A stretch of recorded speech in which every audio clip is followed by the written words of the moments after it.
12 કલાકે 22 કલાકે અને આમે મારે તો ભવાડો જ કરવો છે ને. બસ કરો બા અને ઊભા થઈ જાઓ. એવું નહીં માનતા કે ભવાડો કરતા ફક્ત તમને એકલાને જ આવડે છે. શું કીધું?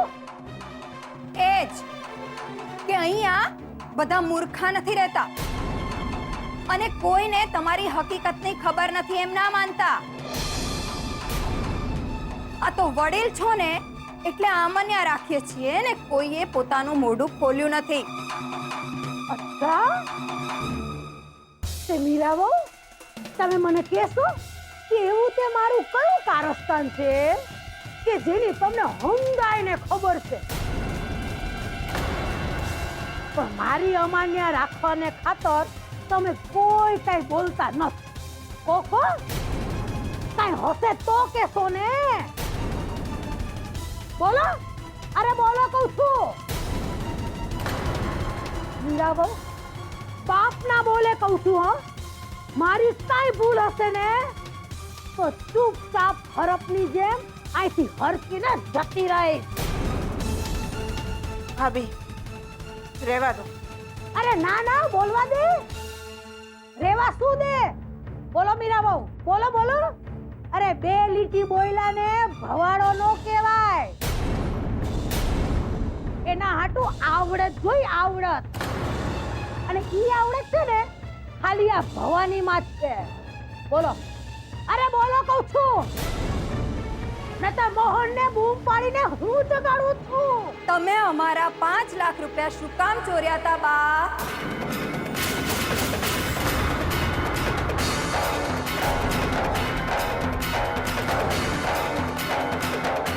શું કીધું? 5 લાખ. અમને બધાને ખબર છે કે કિંજલની સગાઈની રાત્રે તમે લોટના ડબ્બામાંથી અમારા 5 લાખ રૂપિયા ચોર્યા હતા. પૂછી શકું કેમ? કે પછી સડસડાટ નીકળી જવું છે અહીંથી સાપની જેમ?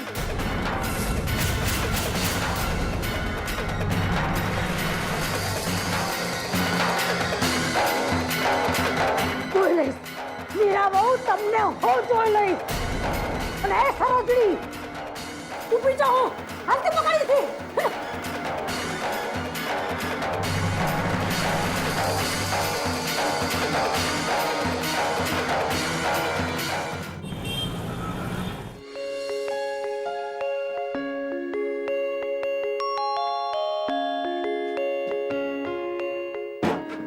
ગુલાબભાઈ એક રજવાડી ચાવલ છે કે?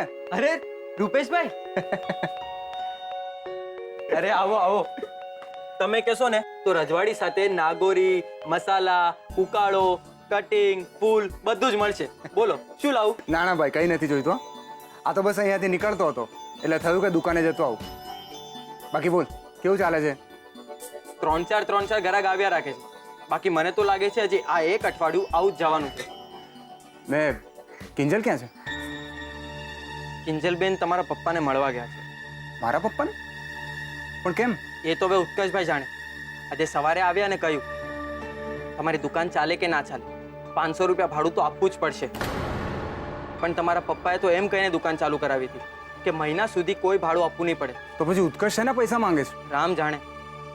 બંને અલગ અલગ વાત કરી રહ્યા છે અને આમાં મરો તો કિંજલબેનનો થઈ રહ્યો છે. એટલે તો તમારા પપ્પાની ઓફિસે વાત કરવા ગયા છે. રૂપેશભાઈ હા હું શું કહું છું આમાં તમે કાંઈ ના કરી શકો? ના ગુલાબ એ શક્ય નથી. મેં સેજલ ઇવન પપ્પાએ પણ કિંજલને ના પાડી હતી કે આમાં નહીં પડતી. પણ કિંજલ તો કોઈ પણ વાત માનવા તૈયાર જ નથી. ઉત્કર્ષભાઈ પણ ના માન્યા તો પછી કિંજલ જાણે. બાકી આ બધા કાવા દાવા અંશાય આ બધાની તૈયારી રાખવી પડશે ગુલાબ. પણ એક વાત કહું ગુલાબ તને, ટી સ્ટોલ શરૂ કરીને કિંજલે મધપૂડો છંછેડ્યો છે. મધ મળે કે ના મળે ડંખ તો મળવાના છે.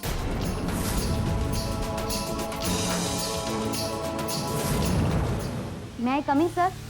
ઓહો મને નહોતી ખબર કે તું મને ભાડું આપવા અહીંયા આવી પહોંચીશ. ભાઈ વાહ, આવા ભાડું જ સારા.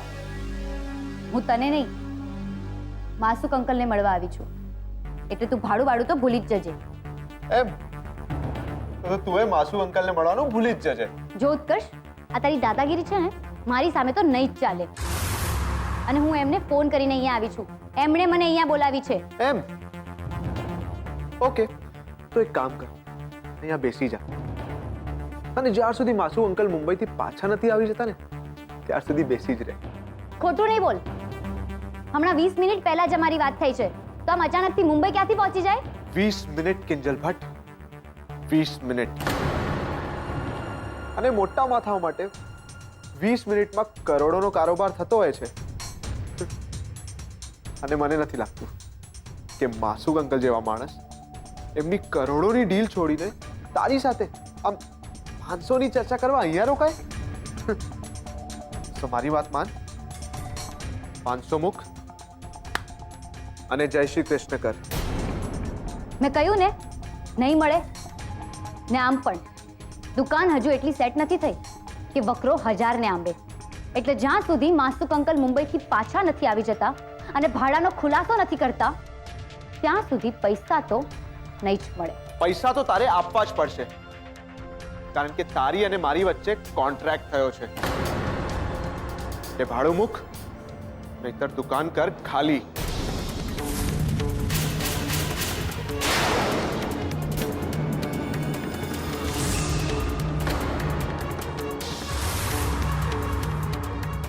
આમ જોઈ શું રાખે છે કિંજલ? સાચું કહું છું. અરે રોજના ભાડાની વાત થઈ છે આપણી, એટલે પૈસા આપ, નહીતર દુકાનમાંથી નીકળ. તું આવું ના કરી શકે ઉત્કર્ષ. કેમ ભાઈ, મેં કોઈ ધર્માદો ખોલ્યો છે કે પછી છેતરપિંડી કરી છે? કોન્ટ્રાક્ટ થયો છે કિંજલ, અને કોન્ટ્રાક્ટમાં ચોખ્ખે ચોખ્ખું લખેલું છે. અને તે વાંચીને સહી કરી હતી ને, એટલે કાયદાકીય રીતે જો તું મને પૈસા ન ચૂકવે ને તો એ મારો સંપૂર્ણ અધિકાર બને છે કે હું તારી પાસેથી દુકાન ખાલી કરાવું. વિચારી લે. 5 મિનિટ આપી તને.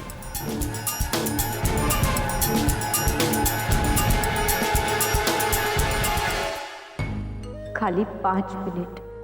મને તો વિશ્વાસ નથી આવતો કે એક જમાનામાં તું મારો સારામાં સારો મિત્ર હતો ઉત્કર્ષ. મને પૈસા ટકે મદદ કરવા હંમેશા તત્પર રહેનાર, મારી તરફ આવનારી દરેક તકલીફ અને મુશ્કેલીઓને મારી પહેલા ઝીલનારો એ દોસ્ત આજે ફક્ત 500 રૂપિયા જેવી રકમ માટે મને દુકાન ખાલી કરવાની ધમકી આપી રહ્યો છે. તું મને મુદત પણ તો આપી શકે છે ને? મને ખબર છે કિંજલ, તું અત્યારે મારી પાસેથી મદદની નહીતર મુદતની અપેક્ષા રાખીને બેસી છે, પણ એકવાર હું દાજી ચૂક્યો છું સંબંધમાં, એટલે બીજી વાર પણ છાસ ફૂકી ફૂકીને જ પીવા માંગુ છું. કોણ કારણ વગરનું હેરાન થવા માંગે છે? મને હેરાન કરવાની તને બહુ મજા આવી રહી છે ને? જાણે છે કે અત્યારે આ તાપી નગરની રાણી મજબૂર છે, એટલે વધુ દોષ જમાવી રહ્યો છે. સારું જ થયું કે મેં તારો પ્રેમ અસ્વીકાર કર્યો. જો સ્વીકારી લીધો હોત તો તારું આ રૂપ મને કોઈ દિવસ જોવા ના મળ્યું હોત. હા, આ જ છે મારું અસલી સ્વરૂપ. સમજાઈ ગયું તને કિંજલ? હા, મોડું પણ બરાબર સમજાઈ ગયું.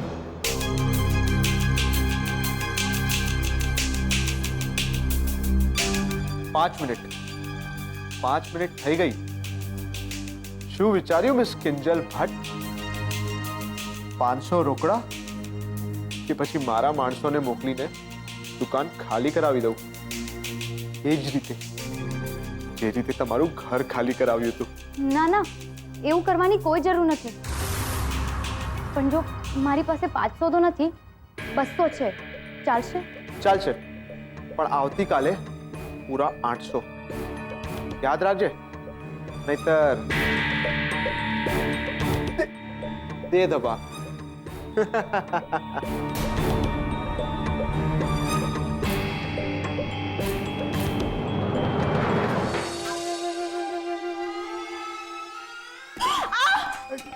જવાબ આપ મને. જવાબ આપ. વાં બધું ઓકવા ગઈ હતી ને કા હવે આ સાપ સૂંઘી ગયો બોલતી કા નથી. મને પૂછ્યા વગર મોહને ને ત્યાં ટાટ્યો શું કરવા મૂક્યો તો? બસ કરો, દુખે છે, મારો હાથ બળાઈ જશે. હે બા ઓ બા આ સરોજનો હાથ છોડી દો બા. આ હું તૂટો મારી બૈરીએ તૂટી તો વર બૈરી નહીં ને ભાઈ બેન લાગતું અમે.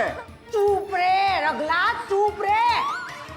ઓરા મીરા બહુ જ્યારે મને આલતું ફલતું બોલતા હતા ને ત્યારે તારી આ ચાર ચોપડીને મનમાં લાડવા ફૂટતા હતા, લાડવા કે ભલે ડોહીને ગાળો પડતી તો લે.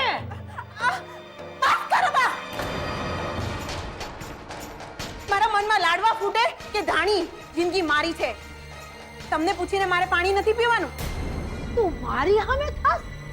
તારી આટલી હિંમત અને તો હું. બસ કરો.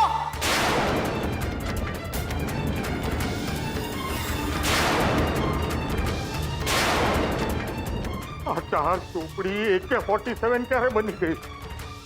તને ભાન છે કે તું આ હું કરી રહી છો? કેમ ડર લાગે છે કે ક્યાંક હું જ તમારો હાથ ના મરડી કાઢું? આમ અરે ઓ રગલા, અરે અરે રોક કહું તું. ઓ મારી માડી રે, હમણાં તો પગ તાણતો તો રે તું. હમણાં તાણી રહ્યો તો ને એનું. અરે રોક આને. ખબરદાર રહો ને પપ્પા, જો તમે વચમાં બોલ્યા છો તો. ના પાડે. ને બા, ભાભીને જેમ મેં પણ અત્યાર સુધી બધું સહન જ કરી રાખ્યું. તમારી આમન્યા જાળવે રાખી. હવે નહીં. બાકી મોટા ભાઈના 5 લાખની ચોરી તમે જ કરી હતી એ વાતની મને પણ ખબર છે. હા, અરે રગલા, ફાટ હવે તો કઈ મોઢામાંથી ફાટ. આ તારી ચાર ચોપડી મને ચોર કહી રહી છે, મને. અરે હવે તો કઈ કે નહીં. જો સરોજ એ શું જોઈને તમારો પક્ષ લે બા? એમને આ વાતની ખબર જ છે. બોલો, ખબર છે ને? બોલો. હા હે? ના હા ના શું હા ના સાંભળી લીધું ને બા કે હજુ એ વધારે સાંભળવું છે તમારે? કાઈ નથી સાંભળવું, ચૂપ માર. એટલે રગલા, હા આ તારી વિભીષણ હરિશ્ચંદ્રના અવતારને કે જરાક મોઢે કંટ્રોલ રાખે. નતર એક દાડો તને ને મને બેયને રસ્તા પર લાવીને મૂકી દેશે. ના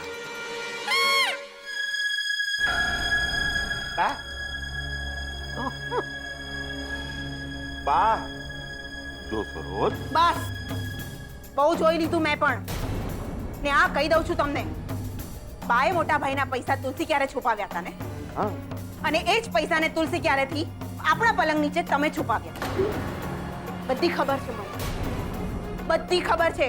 પણ તમને નહીં ખબર હોય કે એ જ પૈસા આપણા પલંગ નીચેથી હું જ તુલસી ક્યારે મૂકી આવી. નહીં તો આ ચાર ચોપડી તમને બધાયને જેલની ચક્કી પીસાવડાવશે. અને એ પણ પૂરા 14 વર્ષની. મારી આ ચાર ચોપડી મેટ્રિક પાસ થઈ ગઈ. એ ભગવાન, આ જ્યોતિ બની જ્વાળા મારા જ ઘરમાં રિલીઝ કરવી હતી તમારે.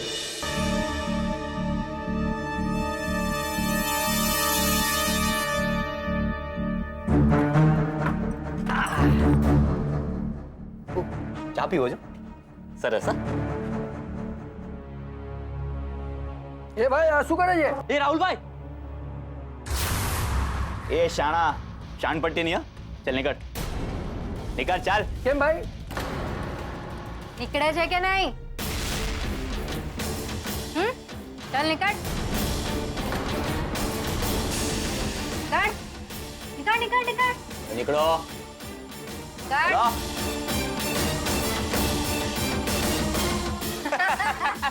ડરી ગયા. ઓ રાહુલભાઈ, આ તમે શું કર્યું? નુકસાન કરાવી નાખ્યું ને અમારું. અરે કરવા શું માંગો છો? અરે આ શું કરો છો? નુકસાન. જુઓ, તમે લોકોએ બહુ નાટક કર્યા. હવે જાઓ અહીંયાથી. એ ગુલાબડી, તારી ઓકાતમાં રહે, સમજો ને? આ મારા દોસ્ત ઉત્કર્ષની દુકાન છે. તો મન થશે અમે ત્યારે આવશું, મન થશે ત્યારે બેસીશ, અને હા, મન થશે ને ત્યારે લોકોને બગાડશું પણ કરા, સમજો? તું ચૂપચાપ બેઠો રહે, સમજો ને? ચાલ, મોઢા પર આંગળી મૂક. ચાલ મૂક. આ શું થયું? રડવું આવે છે? ઓ, તું मला આપું? રાહુલ, આજની માટે આટલું બસ છે. હા એ ગુલાબડી, પણ અમે પછી આવીશું નુકસાન કરાવવા. અને હા, મારી વાલી બેનને કહેજે કે તુફાન આને કો હે, લડવા માટે રેડી રહેજે. ઠીક છે? ચાલ. અને હા,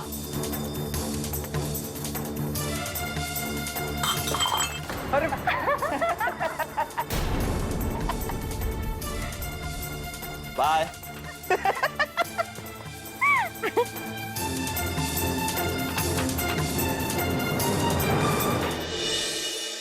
હા હા હા હા હા હા, શું સુગંધ આવે છે મમ્મી. આલે વાહ વાહ વાહ, હમણાં જ ખાઈ લો બધા. ઉભો રે, ગરમ છે. અરે હું તો મજાક કરતો હતો. બાકી ખરેખર તારા હાથના આ ભજીયા ખાવાની મજા જ કંઈક અલગ છે. આ મસ્કા મારવાનું રહેવા દે, અને હવે તો તારા જીવનમાં સેજલ આવી ગઈ છે, તો એને જ કહેતો થા કે 24 કલાક તને ભજીયા બનાવીને ખવડાવતી ફરે, એટલે મારે શાંતિ. શાંતિનું તો નામ જ નહીં લેતી મમ્મી તું. પેલા શાંતિલાલ શાહને કારણે જ આ બધી અશાંતિ ફેલાઈ ગઈ છે. ને એમાં સેજલનો સ્વભાવ તો ખબર જ છે ને તને. એકવાર જો એનું માથું ચસકી ગયું તો ભજીયા ભજીયા બધું ગયું સાઈડ પર. ઉકળતું તેલ મોઢામાં રેડી દે એમાંની છે. ના હા, એવી નથી મારી સેજલ. લે, હા તો આવી ગઈ. આવ બેટા, અરે તું પણ ગરમ ગરમ ભજીયા ખા. ના, જરાય નહીં.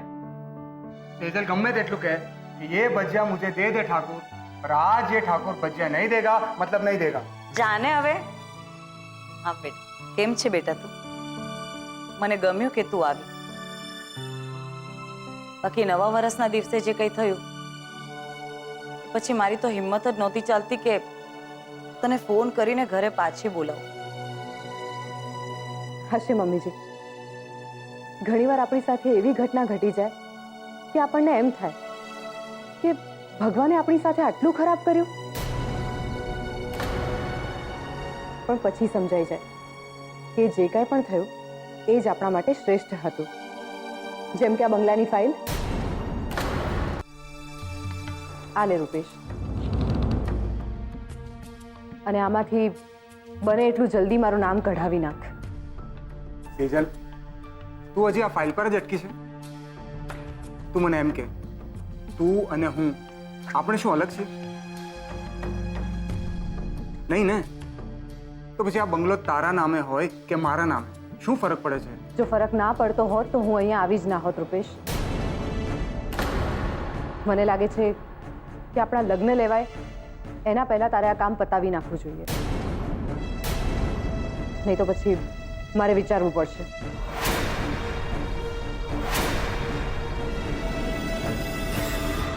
સેજલ, સેજલ, જોયું ને તે સાંભળતી જ નથી. હવે તો એવું પણ કહેવા લાગી છે કે પપ્પાને જો આપણો સંબંધ ના ગમતો હોય ને તો લગ્નનું માંડી વાળી. હવે તું જ કે હું શું કરું? ધીરજ રાખ બેટા. બાકી હું તો કહીશ કે સેજલ આ બધું ન કરે ને તો નવાય. તારા પપ્પાએ એની સાથે જે વર્તન કર્યું એના પ્રેમને ષડયંત્ર કહ્યું, એટલે સેજલને 100% અધિકાર છે કે એ તને સંભળાવે. પોતાના સ્વાભિમાનને ટકાવવા માટે આ ફાઇલ સંઘવી પરિવારના મોઢે મારે. પણ મમ્મી, હું ખરેખર એ બંગલો સેજલના નામે જ રાખવા માંગુ છું. તો રાખ ને, હું ક્યાં ના કહું છું, પણ આપણા કારણે કોઈની દીકરી દુઃખી થાય ને એવું આપણાથી ન કરાય, નહીં તો ભગવાન અને ભાગ્ય બંને રિસાઈ જાય. સમજો?